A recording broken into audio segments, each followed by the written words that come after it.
Hi everyone, welcome to Smart Nursing Preparation with me Bhavani. Already introduction వీడియోలో 5 questions అయితే discuss చేసాం కదా. ఇప్పుడు మిగిలిన క్వశ్చన్స్ అయితే డిస్కస్ చేద్దాం. 6th question, example of A DNA virus is. DNA వైరస్కి ఎగ్జాంపుల్ ఏంటి అని ఇచ్చారు. ఆప్షన్ ఏ వచ్చేసి పాలీవైరస్, ఆప్షన్ బి వచ్చేసి adeno virus, option C echo virus, option D poliovirus. Option A polio virus వచ్చేసి ఒక RNA virus, so this is wrong answer. Option B Adreno virus అనేది double stranded DNA virus. And option C వచ్చేసి echo virus అనేది ఒక single stranded RNA virus. And option D వచ్చేసి poliovirus, ఇది కూడా ఒక RNA virus. So option B Adreno virus is a DNA virus. Option B adenovirus is the correct answer. The next question is question number 7. The part of the mind that mediates between the conscious and unconscious and is responsible for reality testing and a sense of personal identity is. Conscious and unconscious ఈ రెండింటి మధ్యవర్తిత్వం వహించి వాస్తవిక పరీక్ష మరియు వ్యక్తిగత గుర్తింపుకు బాధ్యత వహించే మనస్సు యొక్క భాగం ఏది అని ఇచ్చారు. ఆప్షన్స్ వచ్చేసి option A id, option B ego, option C sub ego, option D super ego. Option A id వచ్చేసి, ఇడ్ అనేది ఒక primitive part of our mind. ఇది మన బేసిక్ డిజైర్స్ని, ఎమోషన్స్ని కంట్రోల్ చేస్తుంది అనమాట. ఇట్ వాంట్స్ ఇమీడియట్ ప్లెషర్, అంటే ఇది మనలో ఉండే చిన్నపిల్లల మనస్తత్వం. మీన్స్ ఏది కావాలో అది వెంటనే ఇప్పుడే కావాలి అనుకునే మనసు అనమాట. లైక్ ఆకలి, యాంగర్, నిద్ర లాంటివి. For example, feels hungry in a class. మనం క్లాస్లో ఉన్నప్పుడు మనకు ఆకలి అవుతుంది అనుకుందాం. అలాంటప్పుడు ఎక్కడ ఉన్నాం, ఎలాంటి ప్లేస్ అనేది చూడకుండా ఎలా అయినా సరే ఇప్పుడే తినాలి అనే మనసు ఉంటుంది ఈ టైప్ ఆఫ్ పర్సనాలిటీలో. It wants instant satisfaction. And option B వచ్చేసి ఈగో. ఈ టైప్ ఆఫ్ పర్సనాలిటీలో ప్రాక్టికల్ డిసిజన్ మేకింగ్ ఉంటుందన్నమాట. ప్రాక్టికల్గా థింక్ చేసి దెన్ డిసైడ్ అవుతాం అనమాట. ఇదే రియాలిటీ ప్రిన్సిపల్, అంటే వాస్తవికత చెప్పే మనసు. రియాలిటీ బేస్డ్ డిసిజన్స్ ఉంటాయన్నమాట. ఫర్ ఎగ్జాంపుల్, మనం ఇప్పుడు క్లాస్లో ఉన్నాం అనుకుందాం, క్లాస్ జరుగుతుంది. అప్పుడు ఏమనిపిస్తుందంటే క్లాస్ అయిపోయిన వెంటనే క్యాంటీన్కి వెళ్ళి తింటామన్నమాట. అంటే ఇట్ విల్ బ్యాలెన్స్ బోత్, అటు క్లాస్ వినాలి అండ్ క్లాస్ అయిపోయిన తర్వాత వెళ్ళి తినాలి అని చెప్పేసి ఉంటుంది. So this is ego. And option C sub ego. Sub ego is not a standard term in Freud's psychology, but it can be understood as like sub conscious or lower ego. So this is also wrong answer. And option D వచ్చేసి super ego. Super ego means sense of right and wrong. Super ego అనేది మనకి ఏది right ఏది wrong చెప్పే మనసు, ఏది మంచి ప్రవర్తన, ఎలా మనం నడుచుకోవాలి అని చెప్పి ఒక పర్సనాలిటీ అనమాట. సూపర్ ఈగో అనేది ఒక కాన్సైన్స్ అనమాట. అంటే మనకు ఒక ఇన్నర్ టీచర్ లాగా. ఫర్ ఎగ్జాంపుల్, క్లాస్ జరుగుతుంది, అలా జరుగుతున్నప్పుడు క్లాస్లో తినడం అనేది తప్పు, ఆకలేసినా కూడా తినడం తప్పు అనేది మనకి సూపర్ ఈగో ఒక ఒక ఇన్నర్ టీచర్ లాగా చెప్పే పర్సనాలిటీ అనమాట. This is super ego. This is also wrong answer. The right answer వచ్చేసి option B ego. The next question is question number 8. According to Maslow's hierarchy of needs, which of the following comes under basic human needs? Maslow's hierarchy needs ప్రకారం ఏది ప్రాథమిక మానవ అవసరాల కిందకు వస్తుంది?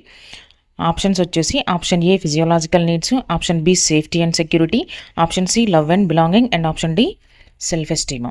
Physiological needs means nothing but basic needs for survival. ప్రాణం నిలవటానికి అవసరమైన ప్రాథమిక అవసరాలు like food, water, air, sleep, shelter etcetera.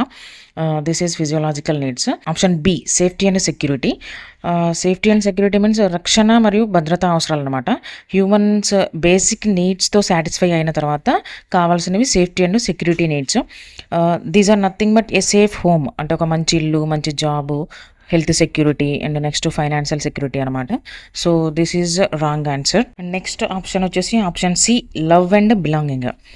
Love and belonging nothing but social needs. People wants to connect, they need emotional bondings with family, friends, affection and relationships etcetera. This is love and belonging. This is also wrong answer. And option D is self esteem nothing but respect and status. People wants to feel valued and respected, అంటే సమాజంలో మంచి గౌరవం కావాలనుకుంటారు అనమాట. Like confidence, achievement, recognition, మంచి status ఉండాలనుకునే persons. And ఓవరాల్గా they need respect and status in society. So the correct answer is physiological needs. Option A, physiological needs. And the next question is question number 9. The process through which the individuals acquired values, behavior and motivations necessary to become competent members of a society is called. సమాజంలో become competent members అంటే సమాజంలో సమర్థ సభ్యులుగా మారడానికి acquired values, behaviour and motivations అవసరమైన విలువలు, ప్రవర్తన మరియు ప్రేరణను వ్యక్తులు పొందే ప్రాసెస్ని ఏమంటారు అని ఇచ్చారు. ఇక్కడ ఆప్షన్స్ వచ్చేసి option A socialisation, option B development, option C growth, option D value system. ఇందులో కరెక్ట్ ఆన్సర్ వచ్చేసి ఆప్షన్ ఏ సోషలైజేషన్. సోషలైజేషన్ అనేది ఒక లైఫ్ లాంగ్ జరిగే process. Through this process humans will learn norms, values, behaviour, social skills. సామాజిక నిబంధనలు and విలువలు నేర్చుకోవడం అనేది జరుగుతుంది. సొసైటీ యొక్క ఆచారాలు, విలువలు నేర్చుకొని వాటికి అనుగుణంగా ఎలా బిహేవ్ చేయాలో నేర్చుకుంటారు అనమాట. This is called socialisation. And the next question is question number 10. The form of social organization in which mother or oldest female is the head of the family and descent, then the relationships established through the female line is called mother. లేదా అంతకంటే పెద్ద female ఎవరైనా ఫ్యామిలీకి మరియు ఆ వంశానికి హెడ్గా ఉంటే అప్పుడు ఆ ఫీమేల్ లైన్ ద్వారా ఏర్పడిన సంబంధాలను ఏమంటారు అని ఇచ్చారు. ఓకే, ఆప్షన్స్ వచ్చేసి option A matriarchy, option B patriarchy, option C neutral family and option D hierarchy. Option A వచ్చేసి మ్యాట్రియార్కీ. మ్యాట్రియార్కీ అంటే a social system where women hold primary power. అంటే ఇలాంటి ఫ్యామిలీస్లో మహిళలు ప్రాథమిక అధికారాన్ని కలిగి ఉంటారు. Where descent and inheritance are traced through the female line. అంటే ఒక ఫ్యామిలీ యొక్క వారసత్వం అనేది మదర్ సైడ్ నుండి వస్తుందన్నమాట. This is matriarchy. And option B వచ్చేసి patriarchy. Patriarchy nothing but where men hold the primary power. ఈ ఫ్యామిలీ యొక్క ఇన్హెరిటెన్స్ అనేది ఫాదర్ సైడ్ నుండి వస్తుంది. This is patriarchy. Option C వచ్చేసి న్యూట్రల్ ఫ్యామిలీ. న్యూట్రల్ ఫ్యామిలీ అంటే who lives together as a separate household. అంటే ఆ ఫ్యామిలీలో పేరెంట్స్ అండ్ వాళ్ళ పిల్లలు కలిసి ఉంటారు. లైక్ స్మాల్ ఫ్యామిలీస్ అనమాట. Mostly parents and the children. This is called neutral family. And option D వచ్చేసి హైరార్కీ. హైరార్కీ అనేది ఒక ర్యాంకింగ్ సిస్టమ్ అనమాట. ఇది ఇండివిజువల్స్ యొక్క సుపీరియర్ అండ్ ఇన్ఫీరియర్ పొజిషన్స్ని డిసైడ్ చేస్తుంది. According to wealth, power, prestige and అథారిటీని బేస్ చేసుకొని ఇండివిజువల్స్కి అయితే సుపీరియర్ అండ్ ఇన్ఫీరియర్ పొజిషన్స్ వస్తాయన్నమాట. This is hierarchy. So the question is the form of social organisation in which mother or oldest female is the head of the family and descent then the relationships established through the female line is called option A. Matriarchy is the right answer. And the next question is question number 11.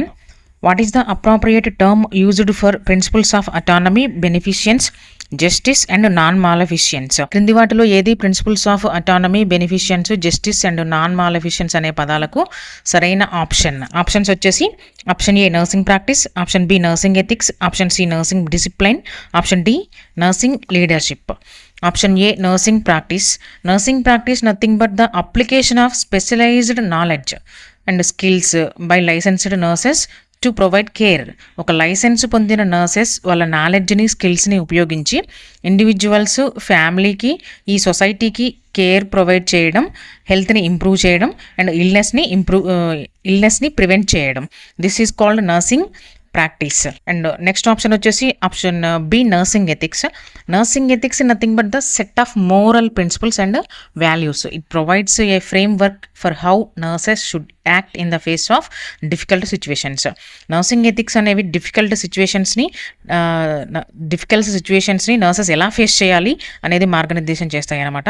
కొన్ని uploading principles like బెనిఫిషియన్స్ అంటే మంచి చేయటం, non మాలిఫిషియన్స్ avoiding harm, చెడు చేయకుండా ఉండటం, autonomy, patients రైట్స్ని respect చేయడం, ఈ principles మీద నర్సెస్ స్టాండ్ అయ్యేలాగా ఈ నర్సింగ్ ఎథిక్స్ అనేవి మార్గనిర్దేశం చేస్తాయన్నమాట.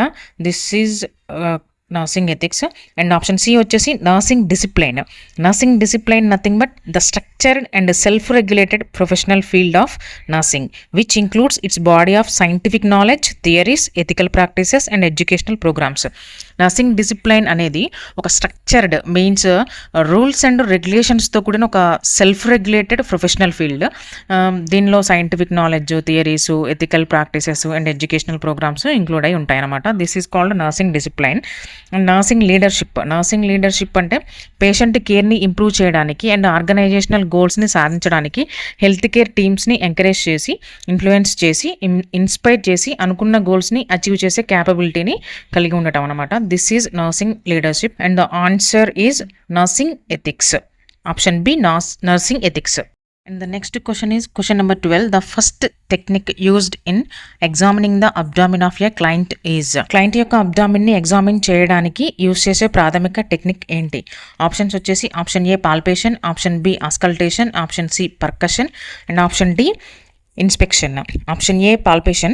Palpation is a clinical examination method in which the healthcare providers ఎవరైతే ఉన్నారో వాళ్ళు వాళ్ళ హ్యాండ్స్ తోని టచ్ చేస్తూ hands and fingers to feel body parts to identify shape, size, temperature, texture, tenderness, movements. హ్యాండ్స్తో టచ్ చేస్తూ షేప్ని, సైజ్ని, టెంపరేచర్ని ఈ టెంపరేచర్ని మూమెంట్స్ని హ్యాండ్స్తో టచ్ చేస్తూ ఎగ్జామిన్ చేస్తారనమాట. This is palpation. And next option వచ్చేసి option B auscultation. Auscultation is nothing but by stethoscope మనం పేషెంట్ని ఎగ్జామిన్ చేస్తామన్నమాట. అంటే through listening means bowel sounds వినటం అనమాట. అండ్ నెక్స్ట్ ఆప్షన్ వచ్చేసి option C percussion. Percussion is nothing but by tapping మనం పేషెంట్ని ఎగ్జామిన్ చేస్తాము. అండ్ ఆప్షన్ డి వచ్చేసి inspection means by observing, means by look మనం పేషెంట్ని అబ్జర్వ్ చేస్తాం అనమాట. ఫర్ ఎగ్జాంపుల్ స్కిన్ చేంజెస్ ఏమైనా ఉంటే చూస్తాం, అండ్ స్కిన్ మీద ఏమైనా స్కాన్స్ ఉన్నాయా లేదా అని చెప్పేసి బై అబ్జర్వింగ్ మనం పేషెంట్ని ఎగ్జామిన్ చేస్తాం అనమాట.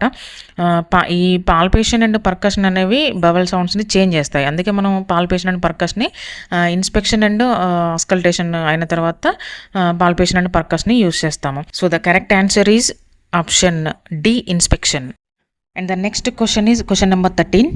Which of the following term describes sudden onset, severe symptoms relatively of short duration? క్రింది వాటిలో ఏది తక్కువ టైంలో వచ్చి తీవ్రమైన లక్షణాలను వివరిస్తుంది? ఆప్షన్స్ వచ్చేసి option A chronic illness, option B acute illness, option C convalescence and option D syndrome. Option A chronic illness అంటే it is a long lasting condition, అంటే ఎక్కువ కాలం ఉండే ఒక ఆరోగ్య పరిస్థితి. It is typically last for more than 3 to 6 months and often cannot be cured. 3 months నుండి 6 months వరకు ఉంటుందన్నమాట. అప్పటికి ఇంకా క్యూర్ చేయలేము. This is called chronic illness. And option B వచ్చేసి అక్యూట్ ఇల్నెస్లో సడన్ హెల్త్ ఇష్యూస్ ఉంటాయి, బట్ షార్ట్ పీరియడ్లో within few days to few వీక్స్లో మెడికల్ ఇంటర్వెన్షన్స్తో మనం క్యూర్ చేయవచ్చు అనమాట. This is acute illness. And option C వచ్చేసి కాన్వాలిజెన్స్ నథింగ్ బట్ రికవరీ అవ్వడం, మీన్స్ కోలుకోవడం. ఏదైనా హెల్త్ ఇష్యూ ఆర్ ఇంజురీ తర్వాత క్రమంగా మన ఆరోగ్యం మరియు మన బలాన్ని తిరిగి పొందే ప్రాసెస్ అనమాట. This is called convalescence. And option D వచ్చేసి syndrome, a group of symptoms which consistently occur together. కొన్ని సిమ్టమ్స్ అన్నీ కలిసి ఒక సమూహంలాగా కలిసి ఒక పర్టికులర్ డిసీజ్ని ఇండికేట్ చేయడాన్ని మనం సిండ్రోమ్ అంటాము. సో ఇక్కడ క్వశ్చన్ వచ్చేసి which of the following term describes sudden onset, severe symptoms relatively of short duration. కింది వాటిలో ఏది తక్కువ టైంలో వచ్చి తీవ్రమైన లక్షణాలను వివరిస్తుంది? Option B is the correct answer. Option B acute illness is the correct answer. And next question వచ్చేసి question number 14. A standard patient position in which the head end of the bed is elevated to 45 to 60 degrees angle is called. రోగి bed యొక్క head ఎండ్ని 45 degree centigrade నుంచి 20 degree centigrade కోణంలో ఉంచబడే ప్రామాణిక స్థానాన్ని ఏమంటారు? Options వచ్చేసి option A dorsal recumbent position, option B prone position, option C Fowler's position, option D supine position. Option A dorsal recumbent position అనేది ఒక patient is lying on their back and with knees bent and feet flat. Patient సిమిలర్గా supine పొజిషన్లో పడుకొని knees flex చేసి feet ఏమో ఫ్లాట్గా ఉంటాయి అనమాట. దోర్సల్ రికమెండ్ పొజిషన్ని మనం to examine and treat the abdomen and pelvic ఏరియాస్ని ఎగ్జామిన్ అండ్ ట్రీట్ చేయడానికి ఈ పొజిషన్ యూజ్ అవుతుంది. నెక్స్ట్ ఆప్షన్ వచ్చేసి prone position. A person is lying on his stomach and his face is down and back is facing up. Prone position అంటే ఒక person stomach మీద పడుకొని face కిందికి ఉంటుంది అండ్ బ్యాక్ అనేది ఫేసింగ్ అప్, బ్యాక్ అనేది పైకి ఉంటుంది అనమాట. This is called prone position. And option C వచ్చేసి ఫాలోస్ పొజిషన్. అంటే patient sits in a semi upright position, అంటే కంప్లీట్గా కూర్చోకుండా సగం నిటారుగా మాత్రమే కూర్చుంటారనమాట.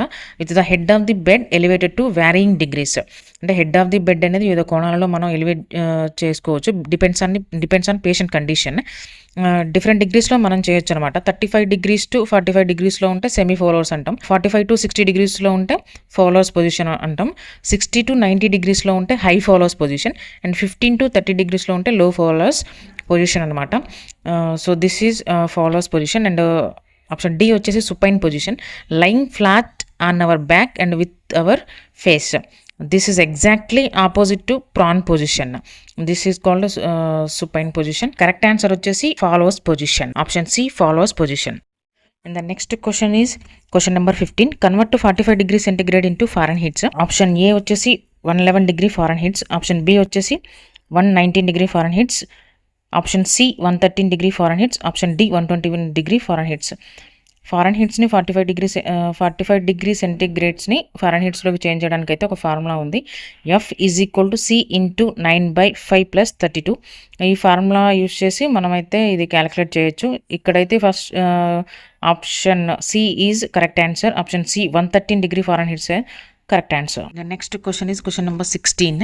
Which of the following gas is used for sterilization of suture material? క్రింది వాటిలో ఏ గ్యాస్ని మనం సూచర్ మెటీరియల్ స్టెరిలైజ్ చేయడానికి యూస్ చేస్తాము? Option A chlorine, option B ethylene oxide, and option C sulphur dioxide, and option D nitrogen. Heat sensitive మెటీరియల్స్ని like suture materials, catheters and plastic ఐటమ్స్ని sterilize చేయడానికి అయితే ఇథిలిన్ ఆక్సైడ్ని యూస్ చేస్తాము. So ఇక్కడ option వచ్చేసి ethylene oxide, option B ethylene oxide is correct answer. And next question వచ్చేసి question number 17. Mister Ram is working in a chemical factory, accidentally pours sulphuric acid on his leg. As a first aider what is your duty? Mister Ram అనే వ్యక్తి chemical ఫ్యాక్టరీలో పనిచేస్తున్నాడు. Accidentally sulphuric acid అతని leg మీద పడింది. ఒక first ఎయిడర్గా నీ duty ఏంటి అని ఇచ్చారు. ఆప్షన్స్ వచ్చేసి option A cover with cloth, option B wash the leg with plenty of plain water, option C apply coconut oil, option D clean with cotton wool. Option A cover with cloth. Already leg మీద acid ఉంది. Acid ఉండగానే మనం క్లోత్తో cover చేస్తే cloth కూడా లెగ్కి stick అయ్యే chances ఉంటాయి. సో దట్ ఇంకా లెగ్ స్పాయిల్ అయ్యే ఛాన్సెస్, అక్కడ స్కిన్ ఖరాబ్ అయ్యే ఛాన్సెస్ ఉంటాయి అన్నమాట. And option B wash the leg with plenty of plain water. Because plain వాటర్తో క్లీన్ చేయడం వల్ల కాలు మీద పడిన యాసిడ్ అనేది కంప్లీట్గా క్లీన్ అయిపోతుంది. So that this is the best option. And option C is coconut oil. Oil apply చేస్తే యాసిడ్ ఇంకా స్కిన్కి స్టిక్ అయిపోయి స్కిన్ ఇంకా అక్కడ ఆ ఏరియా దగ్గర ఇంకా నష్టం జరిగే అవకాశం ఉంటుందన్నమాట. So this is also wrong option. And option D clean with cotton wool. Cotton వూల్తో క్లీన్ చేయడం వల్ల అక్కడ యాసిడ్ పూర్తిగా క్లీన్ అవ్వదు, కాటన్ కూడా స్టిక్ అయిపోయి అక్కడ స్కిన్ అనేది ఆ ఏరియా మొత్తం స్పాయిల్ అయ్యే ఛాన్సెస్ ఉంటాయి. So this is also wrong answer. And correct answer is wash the leg with plenty of plain water. Plenty of plain వాటర్తో మనం క్లీన్ చేయడం వల్ల యాసిడ్ అనేది పూర్తిగా క్లీన్ అయిపోయి ఇది బెస్ట్ ఫస్ట్ ఎయిడర్ ఆప్షన్ అనమాట. So the correct answer is wash the leg with plenty of plain water. And the next question is question number 18. What is the ratio of chest compressions to rescue breaths for an adult victim? ఒక adult విక్టిమ్కి chest compressions and rescue breaths ఇచ్చే నిష్పత్తి ఎంత అని చెప్పి ఇచ్చారు. ఇక్కడ options వచ్చేసి option A 30:2, option B 30:1, option C 30:3, option D 30:4. ఇక్కడ కరెక్ట్ ఆన్సర్ వచ్చేసి option A 30:2. After every 30 chest compressions 2 breaths మనం ఇవ్వాల్సి ఉంటుంది. So the correct answer is option A 30:2. And the next question is question number 19. Name the medication which is used for filaria. ఫైలేరియాకి మనం ఏ medication use చేస్తామని ఇచ్చారు. Options వచ్చేసి option A diethylcarbamazine citrate, option B piperazine citrate, option C chlorpromazine, and option D metronidazole. ఇక్కడ మనం filaria కండిషన్లో diethylcarbamazine citrate అయితే యూజ్ చేస్తాము. So the correct answer is option A diethylcarbamazine citrate. And the next question is question number 20. Promoting healthy lifestyle, improving sanitation and preventing risk factors comes under. ఆరోగ్యకరమైన జీవన శైలిని ప్రోత్సహించడం, పారిశుధ్యాన్ని మెరుగుపరచడం మరియు ప్రమాద కారకాలను నివారించడం ఈ క్రింది వాటిలో ఏ ఆప్షన్ కిందకు వస్తుందని చెప్పేసి ఇచ్చారు. ఆప్షన్స్ వచ్చేసి option A tertiary prevention, option B primordial prevention, option C secondary prevention, option D primary prevention. Option A tertiary prevention. Tertiary prevention యొక్క లక్ష్యం ఏమిటంటే reduce complications and disability. Already disease వచ్చిన తర్వాత దాని ప్రభావాన్ని అంటే దాని ఎఫెక్ట్ అనేది తగ్గించడం అనమాట. For example physiotherapy rehabilitation. Obviously physiotherapy rehabilitation మన ఒక డిసీజ్ వచ్చిన తర్వాత ఆ డిసీజ్ని తగ్గించుకోవడానికి, దాని ఎఫెక్ట్ని తగ్గించుకోవడానికి మాత్రం యూజ్ చేస్తాము. So this is tertiary prevention. And primordial prevention. Primordial prevention అంటే ఏంటంటే to prevent the development of risk factors, అంటే డిసీజ్కి కారణమయ్యే రిస్క్ ఫ్యాక్టర్స్ని మనం ప్రివెంట్ చేస్తామన్నమాట. ఒక డిసీజ్కి కారణమయ్యే అలవాట్లు లేదా పరిస్థితులు ఏర్పడక ముందే వాటిని కంట్రోల్ చేస్తాం అనమాట. Like smoking, alcohol use, changing life style etcetera. Secondary prevention. Secondary prevention means early disease stage, to prevent disease from becoming serious. Disease అనేది వచ్చినాక అది సీరియస్ అవ్వకుండా కంట్రోల్ చేస్తామన్నమాట. Screening, early diagnosis and treatment వస్తాయి. For example బీపీని రెగ్యులర్గా check చేసుకుంటూ hyper టెన్షన్ని ఎర్లీగా డిటెక్ట్ చేయడం అనమాట. అండ్ ఆప్షన్ డి వచ్చేసి ప్రైమరీ ప్రివెన్షన్. బిఫోర్ డిసీజ్ అంటే స్టార్టింగ్ నుండే డిసీజ్ రాకుండా ఆపడం through health educations, vaccinations, personal hygiene, safe water supply. For example giving polio vaccine to prevent polio. మనం పోలియో రావడానికి ముందే పోలియో వ్యాక్సిన్ తీసుకొని పోలియో రాకుండా ప్రివెంట్ చేస్తాం అనమాట. So this is primary prevention. ఇక్కడ క్వశ్చన్ వచ్చేసి promoting healthy lifestyle, improving sanitation and preventing risk factors comes under. Disease రాకముందే మనం రిస్క్ ఫ్యాక్టర్స్ని కంట్రోల్ చేస్తాం అనమాట. So the option B is primordial prevention is correct answer. సో ఇది ఇవాల్టి మన వీడియో. నా వీడియో కనుక మీకు నచ్చినట్లయితే please like, share, subscribe and hit the bell icon. Thanks for watching my video.